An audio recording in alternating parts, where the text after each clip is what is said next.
Ursula von der Leyen, the European Commission boss, who said the West as we know it is now dead. And one of our readers, based in Singapore, Vineet Vohra, managing partner at the Leader Circuit, and I remember him at Citibank where he was very senior there. He has a great question for you around this topic, and he's asking, what would it take for Europe, including the UK where we are, to rebuild financially and make the most of the own goals being scored by Trumponomics? Liberation Day on the 2nd of April. And then, a few days later, on the 9th of April, the whole thing's halted because effectively Trump is prisoner to the bond market, and he can't afford bond yields to skyrocket because he has, a third of his Treasury bonds he has to refinance this year. But I look at it, actually, that's providing us with opportunity. He's ripping up the position that the US has dominated for so many years. He's causing more regional economics to happen, and emerging markets and Europe, for once, actually Europe is standing up and realising that they need to start actually spending on defence. They need to actually rip up, the debt ceilings that they've had, and they probably do need to spend. And actually, I think unfortunately, Trump is trying to grow America and make America great again. But actually, I think he's completely ruining, I think, what America has stood for and actually boosting the rest of the world. If I'm really honest, I think the UK's importance in the world economy is slowly diminishing. And I think that's a consequence of geopolitics and economic policy over decades. If you look at the defence sector, it's only 4% of the FTSE 100. If you look at the market capitalisation of the FTSE 100, it comes to about 3 trillion.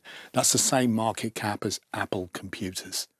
Apple Computers is bigger than the FTSE 100. Has it got the ability to be a superpower? It's really hard to see based on how it's performing, based on economic policy. Remember I said growth has to be financed? Fiscal spending, bank lending, we're not seeing a lot of that in the UK. We've got GDP growth of 1.5%, the US is at 2.5%, China is at 5.4%. It's struggling. Smaller companies in the UK doing biotech have confronted a complete desert in terms of funding. There's nothing out there. And a big part of the reason for that is structurally London's been so challenged. So, the London Stock Exchange had 3,250 companies a generation ago, and today it's got fewer than 1,700 in aggregate. And the reason for that is because UK pension assets used to be 53% in UK equities in 2000, and now they're 3% in UK equities. So the aggregate amount of capital available to equities is very small in the UK, and that's been hugely problematic.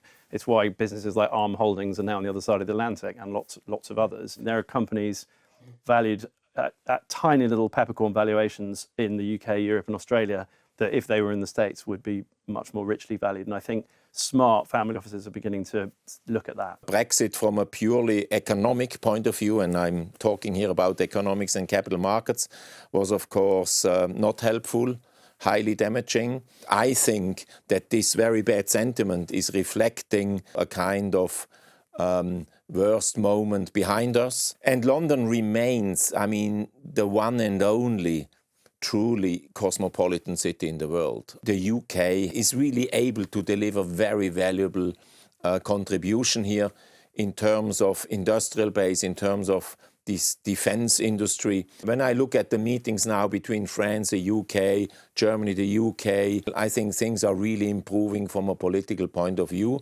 And everybody's realizing that we have more important strategic issues for our continent to deal with in this pretty hostile world surrounded by China and Russia on one side, and then the very transactional and utilitarian US administration. Europe is slowing as an economy, and leading that slowdown is Germany. But it's not alone. We're seeing it in France. France is struggling with massive budget deficit. You're seeing it in Italy. But coming back to your point about Germany, it's a founding member of the Euro area, which was all about free flow of trade and goods and capital that delivers greater economic prosperity by unifying the market.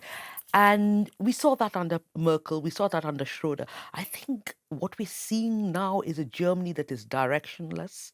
And is that a reflection of the coalition, the border controls they're bringing in? They voted against the EU imposing tariffs on Chinese EVs. So it's like it's not a coherent vision.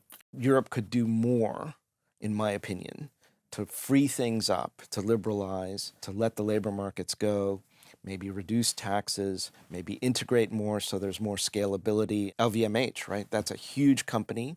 A lot of it is global, maybe more global than European. And that's the epitome of old economy, right? Luxury, beautiful brands, beautiful workmanship, craftsmanship, not to take anything away from that, but where's the tech? I think if Europe did its bit to get very quickly back to the technological frontier, compete with the US and China.